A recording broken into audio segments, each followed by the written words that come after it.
And that's the part actually excited me, as much as, of course, then it comes to the point is like, if you could do solve that problem more elegantly versus you want to have a pragmatic solution that out there that you need to deliver tomorrow for your customer, for your internal or external customer. So that's the part. It's a delicate balance. Like, in academia, you can do a little bit more rigor, better, more, but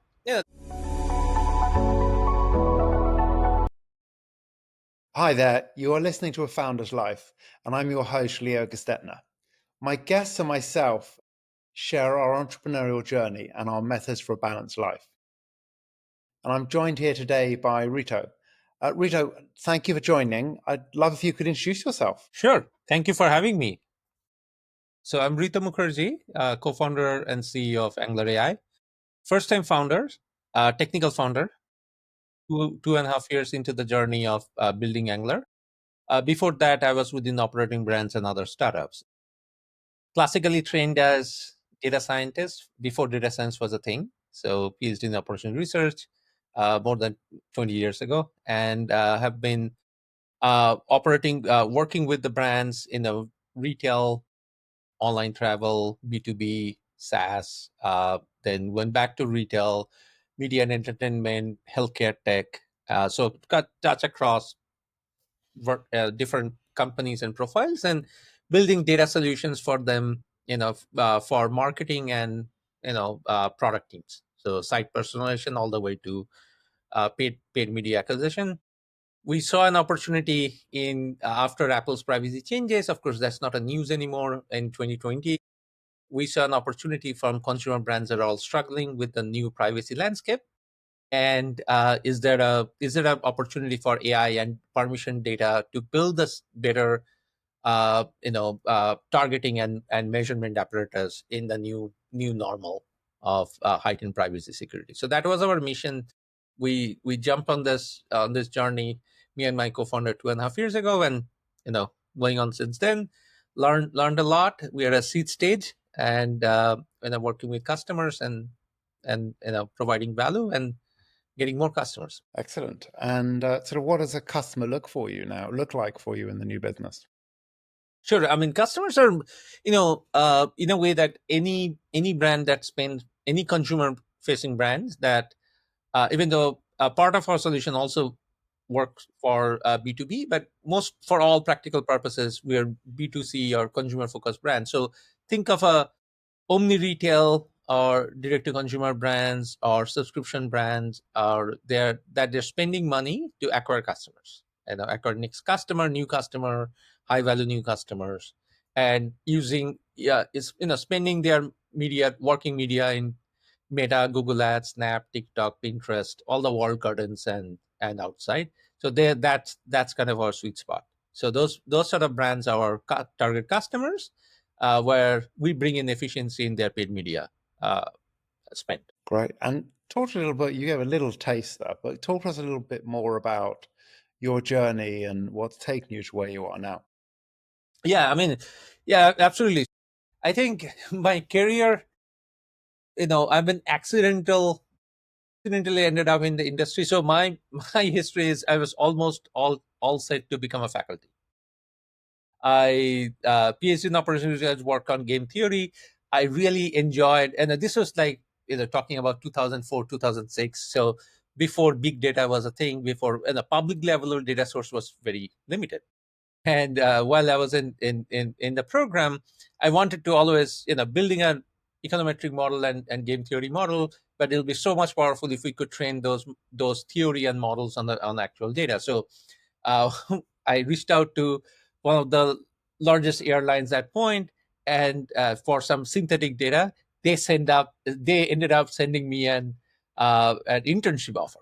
They said, "You are more than welcome to work here as an intern, but we cannot share any data, even the synthetic data." That's a problem. So I got there are some public data available for electric power. So that my PhD work gave me exposure to various classes of problems while I'm working on one, theoretical problem, which was awesome. So I love that experience on, that publicly available data. It was federal, NSF funded it, went to in a self to presented, some practitioners, met with practitioners. I was like, this is cool. They're really making stuff actionable and useful for it. So that got me thinking. But I know I pursued on my academic track because that's what I've been publishing. I had good recommendations, so I went through the full spectrum. I ended up getting few offers. In fact, accepted one of the offers from Texas A&M, go and teach an industrial engineering department. So then I realized I was all set. So then I was like, wouldn't it be great if I could continue that real data exploration a little bit longer? So I said, I reached out to the department chair and said, hey, would it be okay if would you reconsider me in a year? Then they were like, sure. They were very kind. And she said, listen, you should explore what you think you should do before, and then come back. You can always come back, and we'll probably be hiring as well, and we'd love to have you on the team. So that point I joined a company called Profit Logic. They're a retail markdown optimization company startup. We got acquired by Oracle, and so with an intention that I'll stay in the practitioners world for a year, and then I'll go back. Fast forward 19 years, I never went back to academia. So you can safely assume that offer has expired. And but so that's how we ended up in the practitioner world. And we are in the practitioner all trying to, we have bag of tricks and trying to find apply problems where our tools and tricks will solve the problem. And that's the part actually excited me, as much as, of course, then it comes to the point is like, if you could solve that problem more elegantly versus you want to have a pragmatic solution that out there that you need to deliver tomorrow for your customer, for your internal or external customer. So that's the part. It's a delicate balance. Like, in academia, you can do a little bit more rigor, better, more, but that's the delicate balance. But that's a trade-off, I would say. But that's the part I really love being a part, early part in the career. And then as I got more from individual contributor to having a team, building the team, then became the that internal consultant that always selling, always making sure the solutions is there, how you build the trust and relationship. End of the day, people buy analytical solution, people really buy, the essentially you have to build the relationship and trust then before they do it. And then, so that's the part always been a fun and interesting and challenge. And while the landscape also changed, the technology improvement and enhancement and all the new technology, new toys coming out and all of it. So what the part I always enjoyed is, is one thing is, you're going to have a team you manage, but also having a hands-on part of it. So I'm not obsolete, or I'm not talking about too much at the level that, but I have no idea how the sausage is made. I need to have some appreciation and some deep understanding of how the sausage is made so that I can find a better recipe for the next sausage being made. So You've definitely got a passion for what you do. thank you. Can hear it in the way you talk about it. That's great. And tell us a little bit about what family means to you. Yeah. So family is at the center of, so I am very blessed that I have my wife. She's in completely different field, and she's in. I would say she's the real scientist in a way that she solves, real world hunger and world curing disease. Really, she works for in the pharma industry as well. And and we have twins, boy and girl twins. So that's and I'm an immigrant. So I also have my family, and both our families are our parents are back in India. I grew and raised in India. So, so for us, it's like, of course, we have made family here, people we are not related by blood, but we're also extended part of the family. That's and also we have people, back in, half a half a globe away that we spend half of our life with, and that side. And then now the remaining half we're building, and more than that, we're building in this part. And so so it's an extension. We are incredibly grateful for having a support system, through the extended family, the new family in this adopted country, in there. And yeah, very count our blessings that way. And how old are the twins? They're 11. 11. Wow. About to enter teenage. Yes, so looking forward to. It's mine are 19 and 22 now. Mine definitely grow up. I remember when they were 11. It was a long time ago. What do you like to do for health? Whether that's mental health, physical health, nutrition, sort of what's that mean for you? Yeah, so health wise, I mean, and I'll say, you know, this is the area definitely I could use some help. Ever since I've become a founder, I think it's a I'm trying to make more delicate balance in terms, like, the time to take for the stuff away from work, and just before that, the whole lockdown and pandemic, and our separation of work life, or weave into the nights and weekends and everything. It's just a very new different situation. So for me is, I would say, I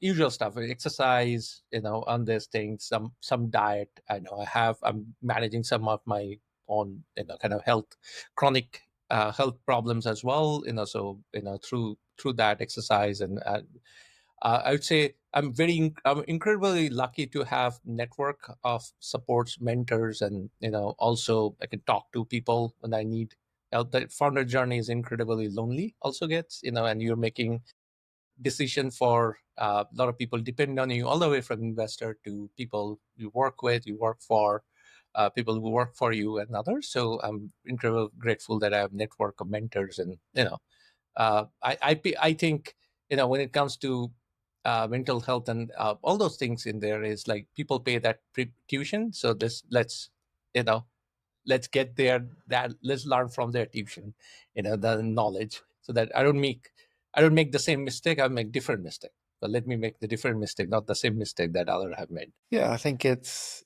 working out what works for you. I think health is an important part of the journey. It took me probably later in life to really learn how important health is. But I'm a big believer in not sort of longevity, as in I'm not looking to live forever, but that health span. So making sure that you're healthy until you die. And I think that comes from building those healthy habits, finding that sort of balance along those lines. And that's no one's ever perfect, but it's about finding that balance that works for you. Yeah, definitely. And what do you like to do for fun? Well, for um, when I had more spare time, I was photography was my passion.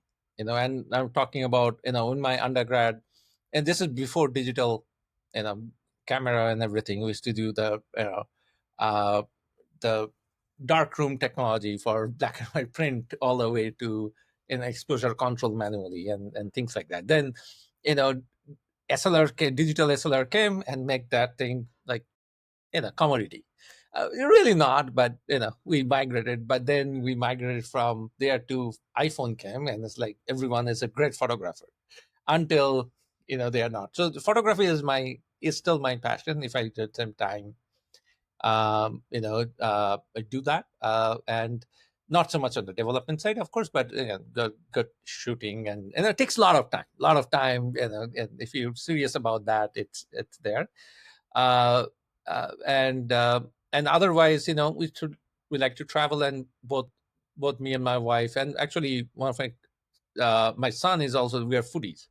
Daughter not so much, but we like to explore. So we'll drive, maybe 2 hours for a good meal, and then come back. And that's it's a hole in the wall places. And LA is great. So landmass is so huge, and food landscape is so changing. So we always find interesting, some things to explore and things. And whenever we travel, that's a good part of our our travel. So I'm not sure LA is really a town. People think of it as a town. I think it's more of a county. Which sort of side of LA are you? We are in northern part of LA, so Thousand Oaks in there. So yeah, absolutely right. When someone asks where you're from, and where are you living? I said, and I'm in LA, and LA landmass is bigger than Rhode Island, actually, if you think of it. So it's Yeah, when I used to live in LA, now I'm a digital nomad, so I'm sort of all over the world. But I used to live in LA, and I always started off by saying LA. And then I realized people don't picture LA as what it really is. So I started saying Santa Monica, which was actually close to where I lived, uh-huh. and was a much better, accurate sort of description of where I lived. Whereas LA, like right now, I'm staying in LA downtown. Well, that's nothing like, you couldn't compare downtown LA with the west side of LA or with, like where you are. So yeah, it's all very different. It's a strange town because yeah, it's not really a town. It's a county. And how do you stop working? Can you stop working? Obviously, you have a passion for what you do, but are you able to switch off? Well, I mean, I think the completely switch off has been hard, and I mean, in terms of, I think the being present when I'm trying to do, in the moment, if I'm in an event and, with the kids and those sort of things, I try to be present and there. But I think the part of this is, even though I'm not working, work is different thing, right? I mean, it's a thinking about it, and I'm doing stuff, sending an email, drafting a activity, and there's a mental thinking activity that's very hard to completely switch off, because many times you get some of the ideas or the sparks when you're in that mode, when you're actually and every person is different. But for me, is many of the things that happened in my professional career when I was not actually in that activity mode, but I was on doing something else. But some of the things, that these things happen, and then of course you need to follow that through. We need to do this, many things won't work, and all of these things. So that's why it's very hard for me to completely switch off. But to a point is, like, if I'm in a kids event, and I try to be present there, and not trying to think about anything else at that point. But I think I'm incredibly lucky that the team we have at Angler is, it's very, I mean, supportive. I mean, I do have, being a, my parents and other ways. I mean, last year itself, I actually make two and the multiple unplanned trips to India because of health issues and others. And at that point, I was not the team handled it. And I was, so a lot of things could wait, and then all those things. But so that also gives me a discipline that it's actually okay that if I don't check that email, or that email can wait for until the next morning. It's okay. I don't need to be responding, jump right in, to do that. But And what has been a pivotal moment in your life? I always love diving into this one with people, whether that be your personal life, your business life, both, a pivotal moment for you. I would say I mean, my career wise, obviously, I think the decision that I made, that I was talking about, that, you know, uh, and when I was graduating, that the decision I made to, not going to that one path, or I thought I'm delaying that path, and explore the other piece, what's transformed my professional career. If I didn't do that, I don't think I'll ever I've done that, and I'll have probably a very different, or unless if I hadn't gotten that tenure, then yes, I'll come back to the, and this things like, well, I tried it, it didn't work, now I'm coming back, I have to make a living, so let's go to become a practitioner. But uh, that was pretty, I think it's pivotal moment for my professional career. And then I think the also, a lot of these things that in my career that happened, I said two other pivotal moments. Like when I didn't plan to come to US for grad studies. I was actually, I was doing engineering in India, and I was gonna, I know, in my mind I was like, I will be doing higher studies, in India, and I'll build it, because my family commitment was, I mean, I was the only child, and having the my parents are there, and that's like India, and the social norms and everything, and the kind of in there. So that was my planning. Then accidentally I went to a conference, and I met someone who was doing here, and he's talking about all the amazing opportunity, universities in US, and he's talking about Singapore as well, that offered him. that he didn't have it back there in India in IITs. So that was like, I was like, oh, that's interesting. Maybe I could pursue that, or I could pursue that. So I wrote GRE, and I was like, well, let me apply. Maybe they will never give me a financial aid, so I won't be able to pursue it because I couldn't fund it myself, or my family couldn't fund it. Lucky enough, I got full funding from multiple places. I was like, oh, this is interesting. Then okay, let's pursue. Then that's another thing. Out of I didn't plan for it; it just happened, and then I decided at that point that I'm going to pursue it. Uh, abandon that path I had in my head, and then I went to the different path. Coming to the even startup world, I would say I always had an itch for doing something, like starting my own. And I also knew if that day come, who are you gonna work with? So my current co-founder, he and I worked at from my first job, 19 years plus. We worked at 4 different companies before founding Angler, and we knew how we work together. And he and I worked together either in a management reporting structure wise, or he's me our peers. So we knew we had the chemistry, and we complement each other. And the journey would be rough, and you need to have this understanding. You need to have people you can trust.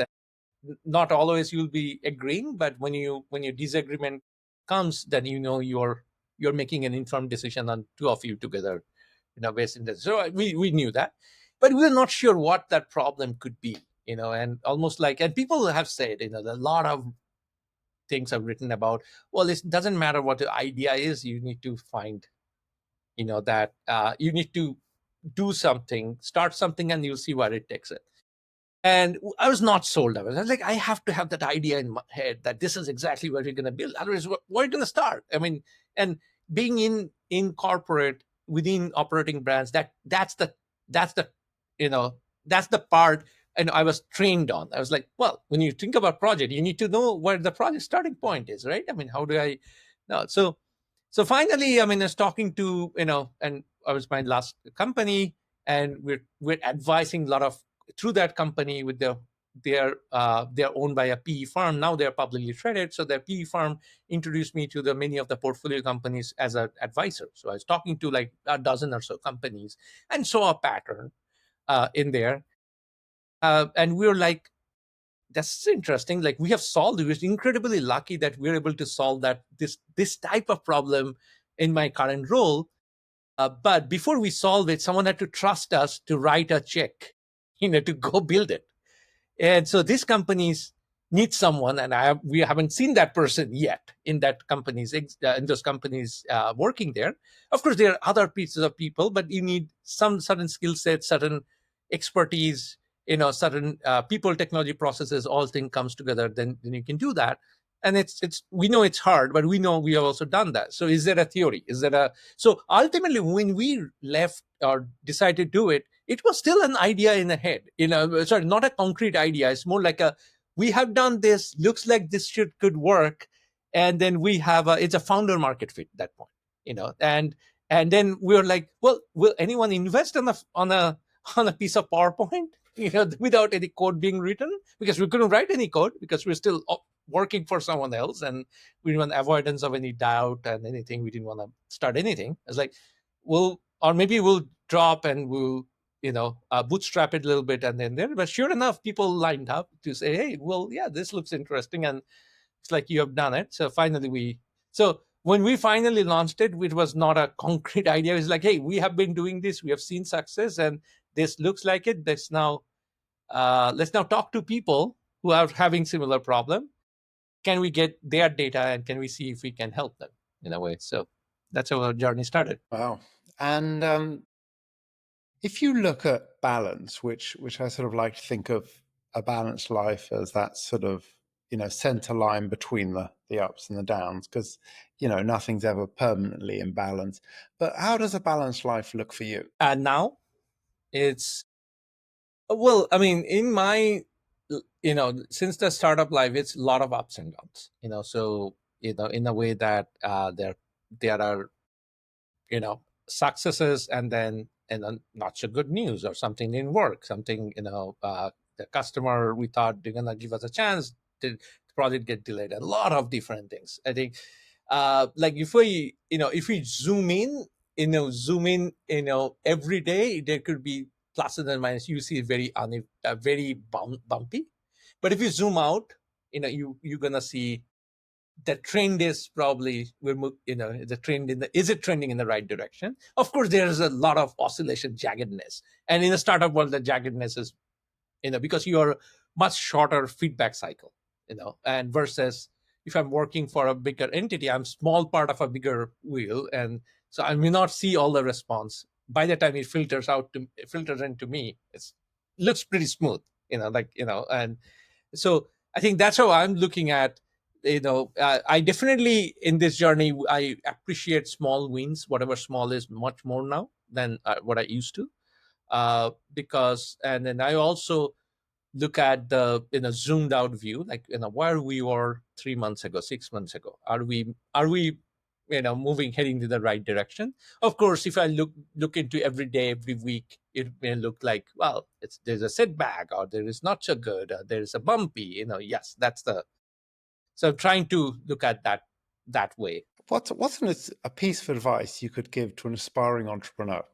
One piece of advice. I would say like the advice a lot of people gave me before I jumped on my own entrepreneurial journey, that there is no right time. Now is the right time, and if you're passionate about it, you do it, and what you start doing it is not may not be the one you ended up doing. So it's starting something matters. And the other piece is, I would say, in terms of, and of course, my journey is merely started, and and it's a sample size of one, and I'm not a serial entrepreneur yet. And but at the same time, it's like, be always surround yourself with your network. The people will come from many many places that you do not even know that exist. But you also need to ask you need to frame the right way, what exactly more clarity you have in your head, what help you need, and other people. You'll be able to segment your network, and you'll be able to talk into the people, and then the people will also be able to help you much clearly. That's the you know that I would say, it's an incredible grateful for the network that we have, and network is the net worth. And it's so true in today's day. Thank you for sharing that. And how can people find you? uh we have website, getangler.ai. That's our website. And I'm also in LinkedIn. Reeto Mookherjee is my LinkedIn handle. And my email is reeto@getangler.ai. Reeto. Well, thank you for joining us. Of course, And, thank you for having me. and thank you for listening to today's episode. If you enjoyed the conversation, don't forget to subscribe to the channel, tell your friends, and leave a review.